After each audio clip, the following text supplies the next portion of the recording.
So today we're going to talk about a complicated relationship.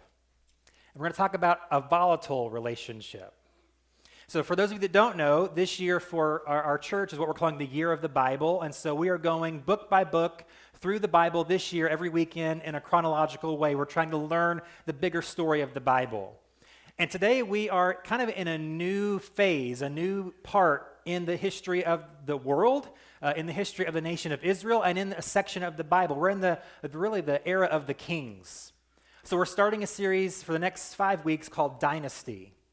What we're going to do is we're going to focus on the first 3 kings of Israel, Saul, David, and Solomon, and look at their lives, their stories, their interaction with each other, and their writings, and see what we can learn about God, what we can learn about relationships, we can learn about life, and see how they tried to navigate that and figure those things out, and maybe learn from them about and their writings about how we can best do that. So as we kick this new series off on the Kings, we're going to ask a very key question that we all have to ask ourselves. And it's a question that we're going to talk about David today, how he had to ask this question and how he had to answer this question. So the question is this: what do you do when you've been wronged? That's the question we're going to ask today. What do you do when you've been wronged? You ever been wronged by somebody before? Ever been hurt by somebody before? They said nasty words. You know, they just tore you to shreds. Maybe they lied about you. They spread rumors about you. They lied to you. You know, you thought you could trust this person and they twisted the knife in your back. You were Julius Caesar for a second there, et tu, Brute. You were having one of those moments in your life. Or you think, how did this relationship go sideways? What happened here? And then you realize, oh, wow, that was a toxic relationship all along. I didn't see it, but it was not healthy. It was not good. We've all been wronged. And if you haven't, buckle up. It will happen. So at some point in your life, people will fail you. People will hurt you. You will be wronged. So we have to ask this question: what do you do when you've been wronged? And we're going to ask this question through the lens. We're going to look at the first 2 kings of Israel and their relationship. So the first king of Israel is Saul, and then the second is David. We're going to look at their relationship. And they have a sort of a longer history than we might even realize. And then their relationship starts out good, it goes really good, and then it goes south really fast. And so David has to ask himself, what am I going to do when I've been wronged? So to set this up, let's sort of talk about the relationship for just a second, and then we'll get into how it went wrong and what David then had to do. So Saul is the first king of Israel. We'll talk about him more in a couple of weeks, but he was chosen by the people, chosen apprehensively by God, to be honest, to be the first king of Israel. And so he does great for a while. Things are going smooth. Things are going great. But then he makes too many mistakes. He disobeys God one too many times in really big, huge ways. We'll talk about that again in a couple weeks. But needless to say, God judges him for his disobedience. And he says, your judgment is, your line of your dynasty is over. So then he has to find his replacement. So as we'll talk about, Jonathan is Saul's son. He should be the second king of Israel. It should go Saul, Jonathan, Jonathan's son, Jonathan's son's son, and on and on and on. But because Saul disobeyed, God cut him off. So he has to find a replacement. So he sends Samuel, the prophet, out to find and anoint and choose the next king of Israel. He goes far and wide throughout the country, house to house, place to place, town to town, until he goes to this little town, in this little house of this little family. And there's a bunch of brothers here, and he looks at all the brothers, he lines them up and inspects them. Who's the next king? Are you the next king? Well, you're tall and strong and rough looking. Yeah, you could do it, but no, it's not him. On down the line until he gets to the little kid brother of the family named David. David's a teenage boy. He watches his father's sheep out in the fields, so he's smelly and gross. He gets picked on. He's the puny kid. Nobody thinks he's going to amount to anything, but Samuel, he says, that's the one. God says he's the one to lead the people, to be the next king. So David's anointed as the next king of Israel. Meanwhile, back in the palace, Saul is literally going insane. He literally has spirits that are tormenting him. He is losing his mind. I'm not being figurative when I say that. He is literally going insane. He is not stable. And so he will have these fits of rage, and he will do all these things. And so the people around him are like, what are we going to do to calm this guy down? What are we going to do to get him under control? And so one person has the idea, music's good for the soul. music is soothing. Maybe we should hire a musician to come in and maybe play and see if it'll kind of calm him down. So guess who they end up hiring to be the musician for Saul? David. This little shepherd boy who plays his harp and sings to the sheep in the field is now hired to be the personal musician for crazy King Saul. And he has some sort of supernatural effect on him. When he plays his harp and sings his songs, Saul just is like a baby. He just immediately, blood pressure goes down, everything evens out, and he is just like, this is great. So they have this relationship already early on. Soon after, the Philistines, who are kind of the numero uno opposition to Israel at this time, they are in a standoff with the Israelite army. And they are at either side of this valley, kind of in a standoff. And so as they're there, they're not really doing anything, but every day, the champion warrior of the Philistines named Goliath would come out and he would taunt the Israelite army. And he would challenge them. He says, I want one of your men to fight me one-on-one to the death. And he's so confident in his skills as a trained killer, he says, I'm going to raise the stakes. If I win, you are our slaves. If I lose, which isn't going to happen, then we'll be your slaves. He is so confident in his ability to do this, to conquer any champion that Israel might have, that he has made this declaration. And no one is brave enough, strong enough, courageous enough to answer that call. But one day, young David, when he's not playing in the palace, he's coming from home from his father to check out on his brothers who are on the front line. So David's not even old enough to be in the army yet, okay? He's there, shows up to say, hey, dudes, what's up? And he watches Goliath come out and issue this challenge. And so you probably know the story. David says, I'll do it. Like nobody else is going to answer that. How long has he been doing it? How many weeks has he been out here every day taunting us, taunting our God, right? And so he says, I'll do it. Now, Saul, again, having this relationship with David, tries to help him out. He says, you're going to get yourself killed. Don't do it. David's like, I'm going to do it. So Saul says, okay, if you're going to go get yourself killed, at least let it be, interesting. He tries to give him his armor. But Saul's a grown man, large man. David's a small, scrawny teenager. It doesn't fit. The sword, he's like, I'm going to get myself really hurt really fast if I try to do this. He says, no, I've got a slingshot. I'm out there, knocking cans on the fence post all the time, and I'm a good shot. I'm going to use what I can use. I'm going to use what I know. So David goes out there, puts the stone in the slingshot with Goliath out there, straight in the forehead, and he's dead. Well, he's not dead because then David takes his Goliath's sword and cuts his head off. Now he's dead. That's a great sermon right there, but God won't go there. I don't have time for that today. He cuts the head off. He makes sure Goliath is dead. So now David is a national hero. Now he's a bit of a legend. He's the same scrawny 15-year-old shepherd boy who plays the harp and sings beautifully, but now he is somebody.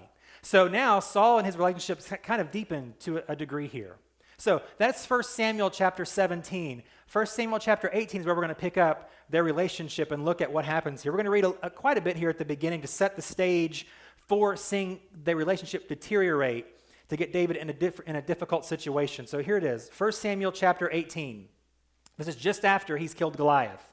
After David had finished talking with Saul, they had kind of a debriefing moment there, he met Jonathan, the king's son. There was an immediate bond between them, for Jonathan loved David. From that day on, Saul kept David with him and wouldn't let him return home. So now he's hired living in the palace full time. And Jonathan made a solemn pact with David because he loved him as he loved himself. Jonathan sealed the pact by taking off his robe and giving it to David, together with his tunic, sword, bow, and belt. This is a key verse, verse 5. Listen to this. We'll come back to this in a second. Whatever Saul asked David to do, David did it successfully. So Saul made him a commander over the men of war, an appointment that was welcomed by the people and Saul's officers alike. When the victorious Israelite army was returning home after David had killed the Philistine, women from all the towns of Israel came out to meet King Saul. They sang and danced for joy with tambourines and cymbals. This was their song. Saul has killed his thousands and David his 10,000s. This made Saul very angry. What's this, he said. They credit David with 10,000s and me with only thousands. Next, they'll be making him their king. Spoiler alert, he was right. So from that time on, Saul kept a jealous eye on David. The very next day, a tormenting spirit from God overwhelmed Saul, and he began to rave in his house like a madman. David was playing his harp, as he did each day, but Saul had a spear in his hand, and he suddenly hurled it at David, intending to pin him to the wall, but David escaped him twice. So in a short period of time, David goes from favorite of the king to target of the king. Like that. Why? How? This seems like everything's going great here. What caused Saul to do this, to react like this toward David? There's a couple of reasons that we'll talk about very briefly, and then we'll get into David's response to this. The first mistake that Saul made is he was acting out of jealousy and fear. And really, jealousy is rooted in fear, isn't it? I'm afraid if I don't have what they have, I won't feel fulfilled. I'm afraid if I don't have their lifestyle, I won't feel really happy and content. So because I don't have what they have, and I think I need what they have, and I want what they have, I'm jealous that they have it and I don't. Jealousy is rooted in fear. Saul reacted out of these emotions. But there is that deeper part we already talked about. He also reacted out of paranoia. He is going literally insane. He is losing his mind. He is mentally unstable. So he's seeing things there that aren't really there. He's feeling things that aren't really what they seem to be. He is fooling himself. He saw David as an overt threat to him. And he wasn't an overt threat. He was a covert threat in the grand scheme of things, but Saul saw him as a bigger threat than he was. And this tricking of the mind can happen to any of us. Acting out of fear or jealousy or even paranoia can happen. I think it's more common than we might even realize that it is. So the first century Roman philosopher Seneca said it this way. He said, there are more things likely to frighten us than there are to crush us. We suffer more often in imagination than in reality. That's what Saul was facing. He was suffering in imagination more than he was suffering in reality. He saw things that weren't there. And here's the ironic part. This is why I focused on verse 5 of what we just read. David was an enemy of Saul's own making. First of all, his paranoia made him what he wasn't. But again, verse 5, whatever Saul asked David to do, David did it successfully. So Saul made David a bigger threat. He really actually built up his cred. He built up his legend. Because not only during this time period does Saul try to spear David to death more than once, we'll talk about that in a minute, but then after he spears him to death, he decides, okay, I don't want to kill him. I don't want to have that blood on my hands. I don't want to deal with that. So instead what he does is he would put David in an impossible battle situation, hoping that David would die in battle. Now I'm done. Now I'm rid of him. Now he's out of the way. Now I can be at peace. Now, if you know anything about the story of David, we'll talk about it in a couple of weeks. David uses the same exact tactic to one of his friends years later. It's funny how that works. That's what we're going to talk about a little bit today too, the idea behind that. So he throws the spears at him, tries to kill him, tries to put him in battle situations, but the problem is David and his men are so good, so skilled, that they win these impossible battles. They're outnumbered, outmanned, outgunned, and they still win. So guess what? David killed his 10,000s because Saul put him in the position to do so. He set himself up for failure by putting David in an impossible situation that he was able to overcome. So in the end, it's Saul's own fault that David's clout was raised. It's his fault that he did this. David was an enemy of Saul's own making. And so Saul attempted to spear David multiple times, try to take his life. And maybe you've never had anyone throw a spear at you, right? But you've had verbal spears thrown at you, certainly. You've had emotional spears thrown at you, certainly. You've been in those situations with those people. You're like, this is not good. This is not healthy. This is not right. This is unjust. I've been wrong. You've been where David is on some level. So what we'll look at here for the rest of our time are really 3 steps that David makes, 3 things that David does when he's been wronged, 3 decisions that he makes to help him overcome this issue of being wrong in a deep way. We will also see the parallels to the life of Jesus in answering the same question. What do you do when you've been wrong? Both David and Jesus will show us 3 things that we can and I believe we should do when we've been wrong. Here's the first thing that David does. When you've been wrong, the first thing that we should do is to show restraint. Restraint. So think about David, this first instance, maybe even the second instance when the spear, choom, And he looks over there, looks right behind him at the wall and sees a spear that should have done him in, should have pinned him to the wall, should have killed him, ended his life. How easy would it have been for David to get that spear out and throw it right back? So easy. All you got to do is pick it out of the wall and chuck it. Step 1, pick it out of the wall. Step 2, chuck it. Done, right? So easy. How enticing is that for David to do that? It's very enticing. We know he had the ability to do that, right? I mean, he killed Goliath with a slingshot. He even said before that, when I was in the field as a teenager, preteen, he would barehanded with a club kill lions and bears who were trying to attack his father's sheep. He can take care of himself. He's killed he's killed multitudes of men on the field of battle. He knows how to use a weapon. He knows how to aim better than Saul probably could aim. So he has the ability to take that thing out and just throw it right back. He has the justification to throw it back at Saul. I mean, he's trying to, again, take his life for no reason, multiple death attempts. So he was like, I got to defend my life here. I don't want to end up plastered to the wall. I want to maybe send a message. Maybe I will aim just a little off just to say, hey, watch it. He has justification to do that and being wronged. And he also, I think there's an expectation for him to respond and retaliate in that way as well. I can just imagine the people around, the servants that are around watching, Saul go, whoom, and then they waiting for David to move. They're getting their popcorn. Like, oh boy, this is going to be good. What is this warrior going to do? How is he going to respond? I'm ready for the show. So there's an expectation that he's going to retaliate, which makes, I think, David's restraint all that much more impressive. It makes his restraint that much more powerful. And probably to Saul, it makes his restraint that much more frustrating. There probably is a little bit of part of Saul that's like, just come at me, bro. Let's do this. Like, I don't really have a reason to kill you. Give me one, and we're going to do it, right? So it's so impressive that he shows this kind of restraint in this type of moment, even with the ability, justification, and expectation to respond and retaliate. Instead, he shows restraint. And I think what we see here is the danger of not showing restraint is simply this. The danger of not showing restraint when we've been wronged is we become what we are avoiding. We turn into the spear thrower that we are dodging when we retaliate, when we don't show restraint. And there's an example of this that just happened. So there was a college basketball game, maybe you saw this, last Sunday, Michigan and Wisconsin. And the game is nearly over. There's a few seconds left. Michigan is getting blown out by double digits, right? But they're also deciding we're going to still do full court press defense the last 20 seconds of the game on these non-starters that are winning. And so the coach, trying to help his team out that are kind of frazzled, and he calls a timeout really late in the second half. Well, the Michigan coach is not happy about that. It's unsportsmanlike. The game's over. Why'd you call a timeout? And my thought is, why are you doing full court press?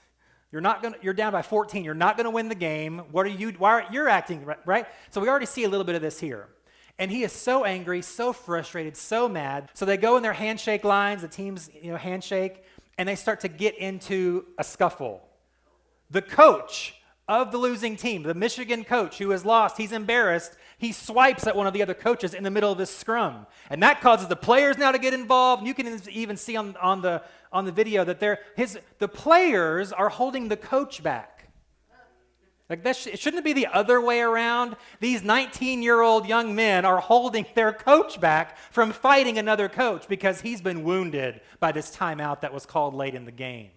What kind of message is that sending to these young men? He's supposed to lead and train and help. It doesn't send a very good message at all. And what it shows is the danger of not showing restraint. You become what you're trying to avoid. Even after the game, he's still upset about the timeout.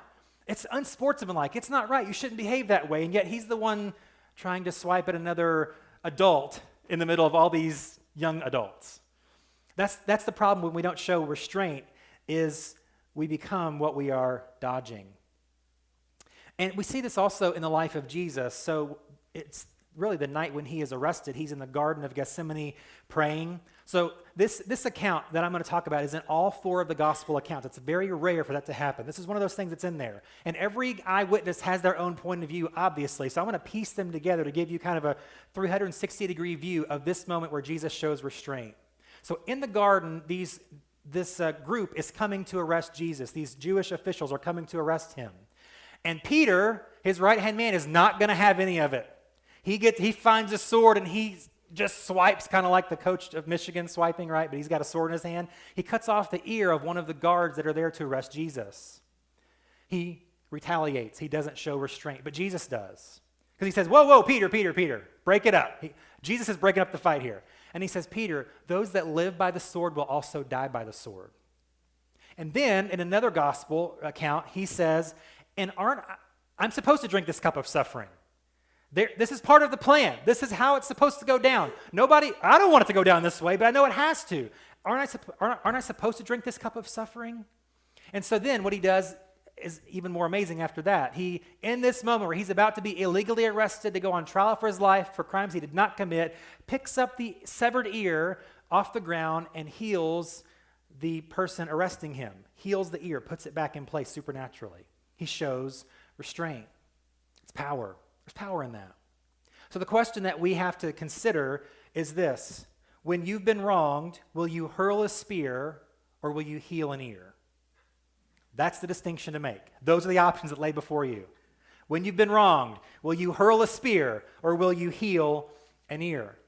There's power in restraint. Again, let me say two things quickly. I'm not saying any of this is easy to do, and I'm not saying that I do this very well. Please don't misunderstand what is happening right now. I'm talking to me as much as I'm talking to anybody else. Just imagine me sitting right next to you talking, because I've been dealing with this for a couple of weeks now, trying to work through this. I'm like, man, this is I'm not doing too great on this sometimes, So we're all in the same boat together, okay? So I just want to put that out. I should have said that at the beginning, but it's better late than never. So here we go. So show restraint. That's the first thing we should do when we've been wronged. Here's the second thing that may seem weird, but we'll talk about why and how we do that very specifically and practically. So the second thing that David does when he's been wronged is he runs. He runs. So Saul throws the spears at David, tries to set him up to die, throws more spears at him. He's out to get him. So David flees for his life. He goes from town to town, place to place, meets different people. He hides in the desert. He hides in caves. And Saul, for years, chases after him.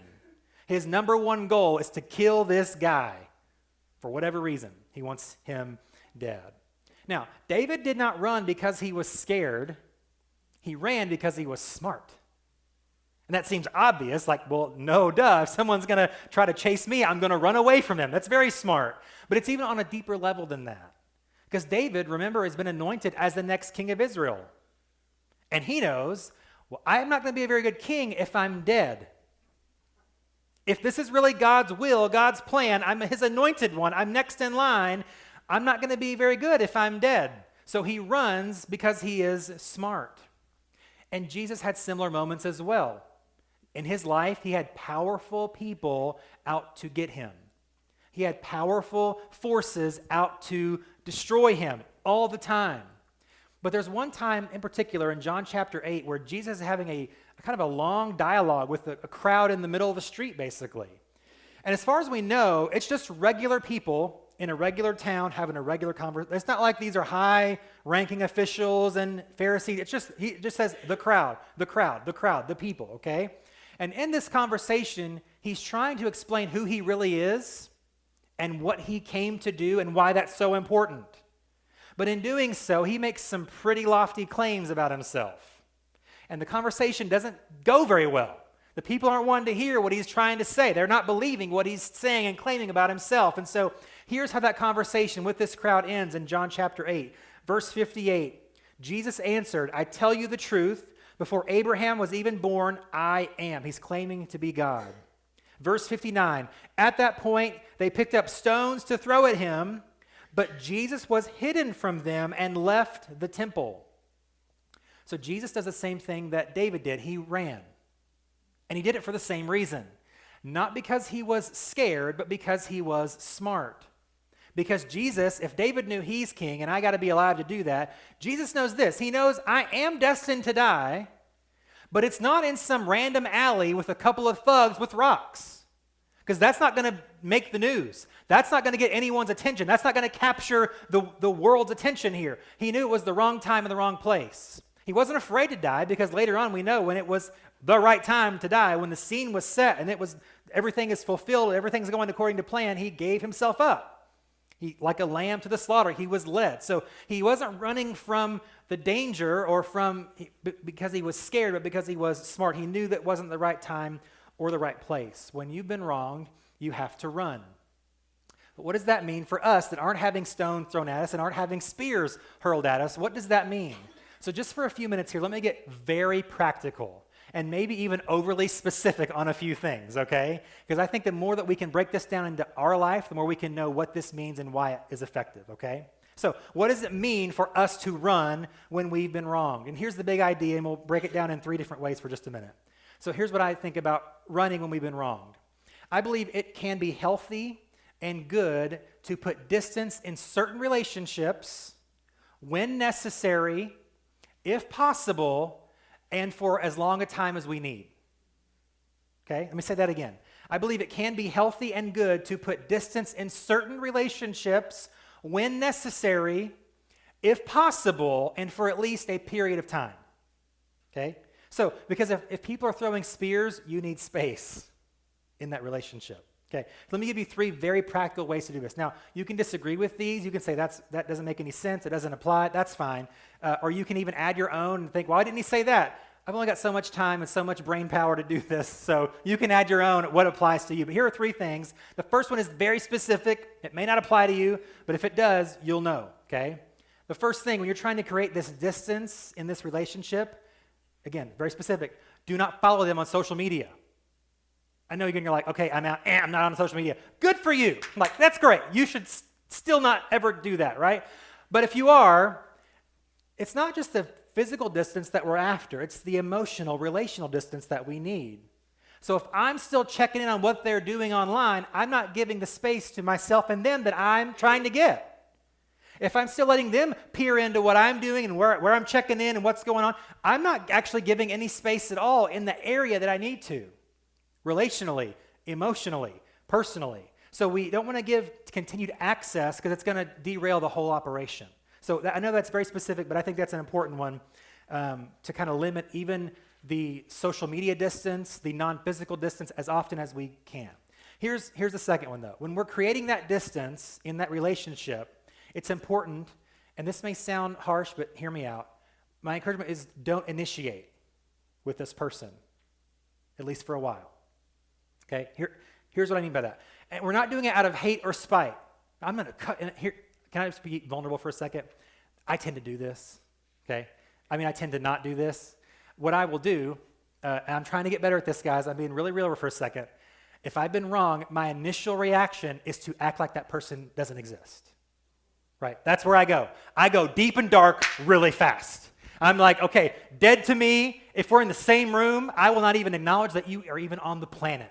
And you're right there. Like, that's just where I'm at, guys. So I'm telling you, this is for me as much as I'm not saying that to look at me. I'm saying, please don't look at me and do as I say, not as I do, is what I'm saying here. No. But the distance is supposed to help us heal, right? And so it's going to be short-term pain to kind of distance ourselves from them. And if the softer heart you have, the more you're going to want to go in too soon, back into that. Back into the lion's den, back into the pit of fire, and you're going to get burned. You're going to get bitten. It's going to be bad. And so we have to kind of resist that to give it time to heal. Because maybe if you give it long enough, that person's going to notice the distance that's there. They're going to feel that, and they're going to be like, I wonder what's happened. And then maybe if they really examine themselves, maybe they'll see, oh, wow, yeah, I was a jerk to them. Now I see why they need, oh man, I have been really awful to them. Or that thing that I did weeks ago or months ago, I can see why they need some space. Maybe the distance will be good for you and for them. And depending upon your relationship, this is going to look different. So I'm not saying that you can just ignore your spouse for weeks and weeks and weeks and weeks. Okay, don't misunderstand. I'm not saying be mean to your boss and get yourself fired to show. That's going to show them. Yeah, it's going to save their bottom dollar, your salary, that sort of thing. But, so here's what I would encourage, especially the closer the relationship is, the more awkward this is going to be. It just is. The more painful this will be. The more you'll probably want to initiate too fast, and nothing's going to change, it's going to get worse, and it's just going to spiral out of control. The closer it is, the harder it's going to be. Now, one thing I haven't mentioned yet about David and Saul is that not only at the beginning was David like a son to Saul, but in the middle of all the spear throwing, for some reason, David marries one of Saul's daughters. He becomes Saul's son-in-law. He becomes Saul's family. So then when he has to run from his father-in-law and leave his wife there alone and his best friend, the king's son, there alone, and it's awkward, it's hard, it's personal, it hurts. So yes, the closer it is, the more it's going to hurt and be awkward. And also, but I think with that though, the more honest we can be about the space that we're taking. I'm not saying you have to ghost everybody that hurts you like I tend to do. You can maybe be honest with them and say, hey, listen, this is not working. Like how you speak to me, how you treat me, this is not healthy. And so for the sake of me and our relationship, I'm going to have to pull back a little bit. Let them know, right? That's going to help that self-reflection maybe to start earlier for them, possibly. Hopefully it does. So maybe we want to be upfront about this decision that we're making to create distance in this relationship. So, and then here's the last thing I'll mention. So again, don't follow on social media for this time of separation. Don't, I guess, initiate too quickly. And here's the other thing. During that time of space and distance and separation, don't gossip about that person or that relationship. Here's what I mean. Let's say you have mutual friends with this person that you're distancing from, and you happen to meet with them or bump into them or have lunch with them, that's going to come up in the conversation. Hey, what happened with you and so? Or, man, I've been hearing some things. It's weird. Here's what I would say. Depending upon the person that's talking in the setting, I would just be as businesslike as possible. We don't need to go airing out our dirty laundry, especially if it is your spouse that you're having issues with, and you're with your guy friends or girlfriends. This is not a rag on my spouse session. Okay, we want to avoid that at all costs. So we also don't want to mouth off to the wrong person who's then going to go back to that person. You're never going to believe what they said about you. Did you know that they really felt that way? They hate you, right? We don't want that. We don't want anything to get, lost in translation. So the less gory, nasty, evil details that we can give in the right settings, the better for the long term. We also don't want to speak in anger to someone and make things even worse, make that healing process even longer and more difficult than it needs to be. Here's another part of this. Sometimes, and I've done this before too, sometimes we are tempted to set the record straight, get our side of the story out there to as many people as possible as fast as we can. Because man, if I don't tell them my side of what happened, they're going to hear it from them, and then what are they going to think about me? Oh man, I've got to really tell everybody all the stuff that I can so they think better of me, right? So we want to resist that urge as much as we can to defend ourselves and prove ourselves. And here's why. If other people outside of this relationship really know me, then they know me.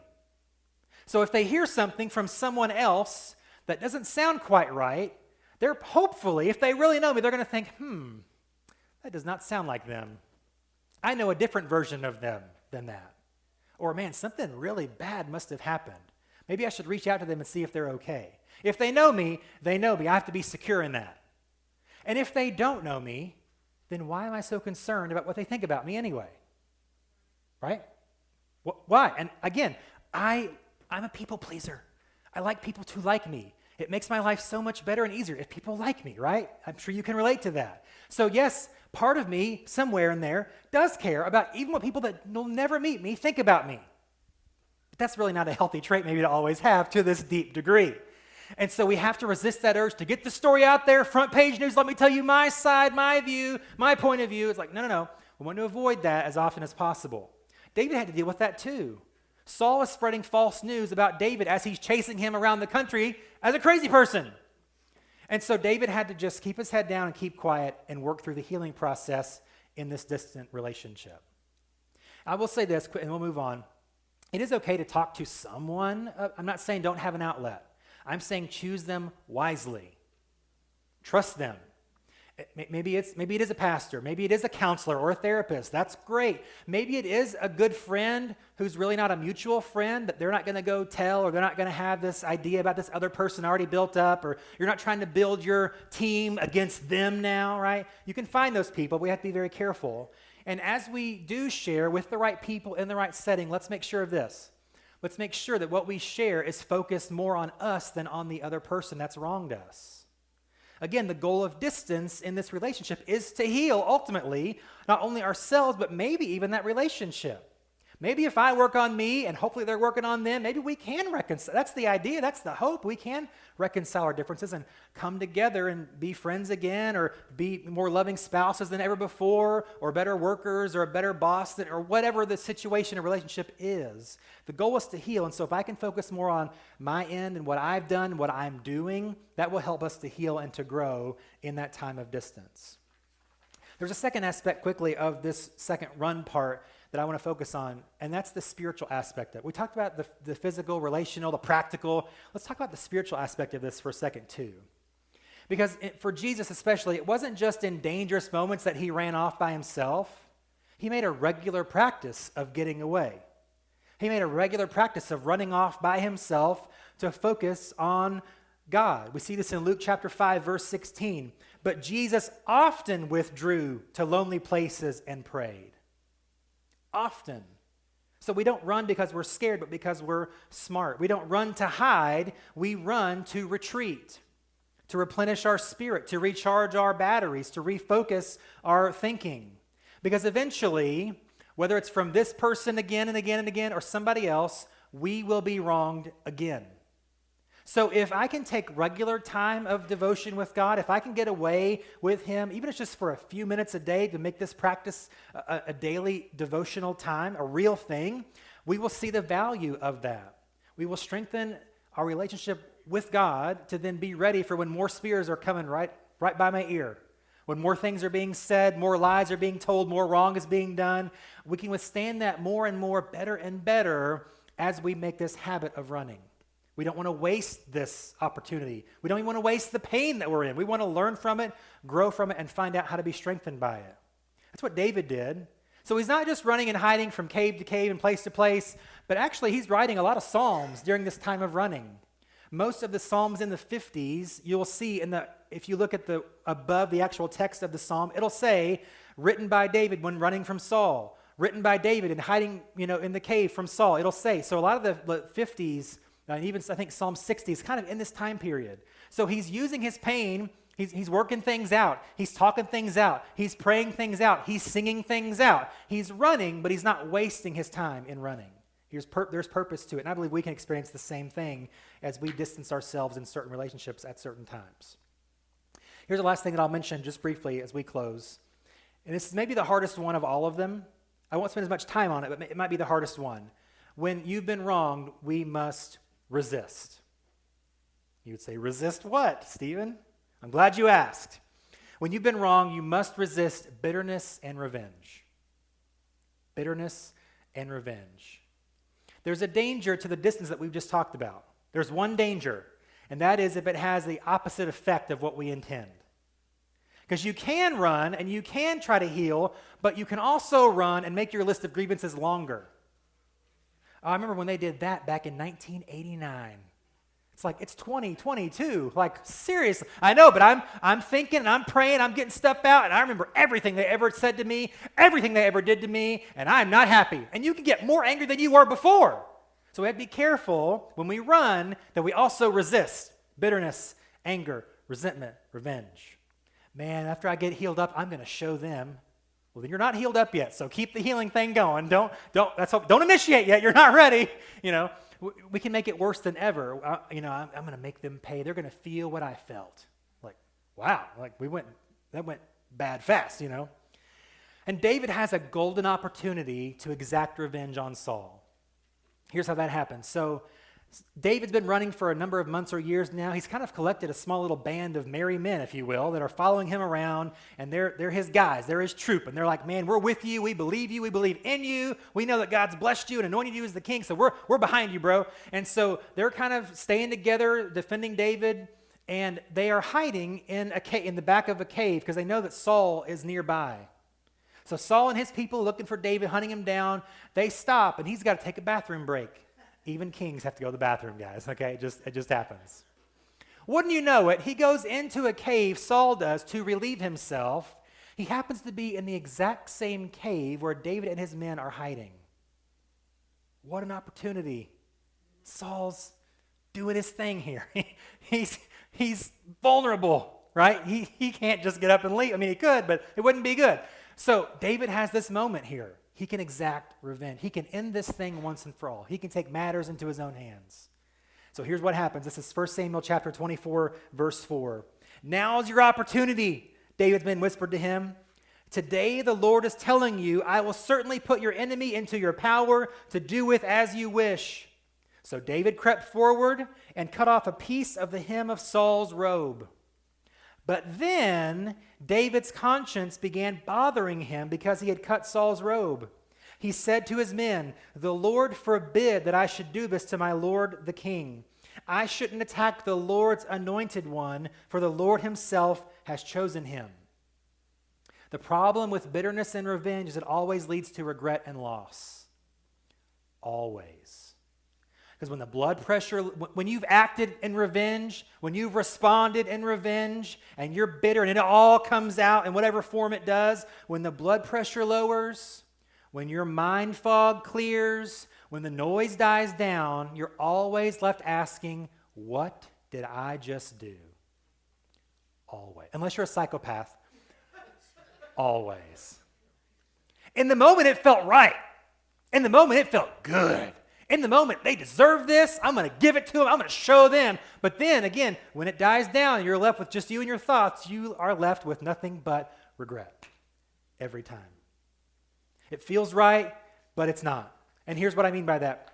Hebrews chapter 12, verse 15, the New Testament tells us how to avoid this debacle. It says this, look after each other so that none of you fails to receive the grace of God. Watch out that no poisonous root of bitterness grows up to trouble you, corrupting many. Again, what he says here, bitterness feels right in the moment, but it's actually poison. And then he says, it's trouble for you. It's going to mess you up. It's going to keep you back. It's going to hinder you from all that God wants you to do and has for you to do. Bitterness will keep you. It's a prison. But it also corrupts many. So there's a ripple effect to bitterness. We'll talk about in a couple of weeks the collateral damage of our disobedience and our sin. There are people that we don't intend to hurt that we hurt when we don't do what's right. And it's the same thing with this. So he says here we have to look after each other, have each other's backs in this, encourage one another, keep us on the right track, hold each other accountable. It's a hard thing to do on both ends of that, but it's imperative that we resist these urges of bitterness and revenge. A great example of this is from the Civil War time. Abraham Lincoln's president, his Secretary of War is named Edwin Stanton, and he is complaining to President Lincoln about this army and this general in the army. He's got so many issues with, so many problems with, and he's just like, tell him all about it. And so Lincoln tells him, write him a letter. Let him know how you feel. Let him know what your grievances are. Air it all out there. So he writes this, I don't know how many pages long it was, but he's letting him know how he feels and what he did and what he thinks about it. And then Lincoln says, let me read the letter. So Lincoln takes the letter and reads it. He's like, oh, okay, that's good. Oh, okay, that's good. And now he hands it back and says, burn the letter. Lincoln says, I do this all the time. I have issues with people. I have run-ins with people, even his own cabinet members, right? They were enemies at one point. And he says, I'll write a letter and I'll tell him what I think of him and I'll say, you so-and-so, you blankety blank, and then I'll burn it. And after I've had time to cool down, now I feel better, I'll write the real letter that I'm actually going to send them. And it's a totally different letter than the first one I wrote. He says, burn the letter and now write the real one. So we have to be that way. We have to resist the urge. That nasty email that you want to send is not worth it. That passive-aggressive Facebook post, I'm going to show them, is not worth it. It makes you look small. That cutting comment, and I'll tell you, I'm good at this too, especially with Kim, right? I'm getting better. I don't do it as often because I'm smart. But if you know your spouse, you know what little thing to say that will just, you know what those things are. You know what their insecurities are. You know what their hang-up. You know what they struggle with. It's like, I just say that one little thing. I don't even have to raise my voice. You just know. That cutting, it's just not worth it because then you feel like trash afterward. Shouting in anger to get your point across, not worth it. Getting back at that person, let them feel the pain that you felt, is not worth it. So even when we've been wrong, we have to resist bitterness and revenge. Last verse I'll mention them, and then we'll really be done for real, okay? for real this time. Some years later, Saul dies in battle. So this whole thing is over now. Years and years and years of David running for his life, running for his life. It's over. So what does David do? What's his response? Yes. Finally, this guy's dead. And I didn't have to be the one to kill him. He got what was coming to him. Now he knows how it feels to be in. Now he knows what pain is like. Well, how does he? Let's look. 2 Samuel chapter 1, verse 11. When David heard this news, David and his men tore their clothes in sorrow when they heard the news. They mourned and wept and fasted all day for Saul and his son Jonathan, for the Lord's army and the nation of Israel, because they had died by the sword that day. Skip down to verse 17. Then David composed a funeral song for Saul and Jonathan, and he commanded that it be taught to the people of Judah. It is known as the Song of the Bow and is recorded in the book of Jashar. And then here's a part of that song, 2 Samuel 1, 23 and 24. David writes this, "How beloved and gracious were Saul and Jonathan." Can you imagine him writing that about a guy he's been running from for years? "They were together in life and in death. They were swifter than eagles, stronger than lions. O women of Israel, weep for Saul, for he dressed you in luxurious scarlet clothing and garments decorated with gold." Even after Saul did all of this to David, David still mourned his death. Even through the pain, he acted honorably. Even through the heartache, he exhibited love and compassion. And it reminds me of Jesus on the cross. What does he say to the people who are falsely accusing him of crimes he didn't commit? What does he say about the Romans who are executing an innocent man? What is he saying about the leadership that won't stand up and do the right thing and free him? What is he saying to the soldiers who nail his hands and feet to a cross and watch him suffocate to death while his lungs fill with blood? He says, "My dad's going to find out about this. He's going to get all of you." I love that verse in the Bible when Jesus says that. He doesn't say that. What does he say? "Father, forgive them. They know not what they do." He resisted revenge. He resisted bitterness. While hanging, dying, suffocating on the cross as an innocent man, he resisted that urge. I think we can do the same. I think what we do when we've been wronged matters. And I think why we do it matters. Because again, we don't show restraint in relationships to impress others or, I'm going to be the bigger person. No, that's just pride getting in the way of what could be a great thing. We don't create distance out of spite, but to heal ourselves and maybe that relationship. We don't resist bitterness or revenge to avoid regret, but because it's the right, healthy, productive thing to do. It's not easy, as I've said many times, and I'm sure you know that. But it is our goal, should be our focus and our aim to be God-honoring and people-loving in all we do, even when you've been wrong.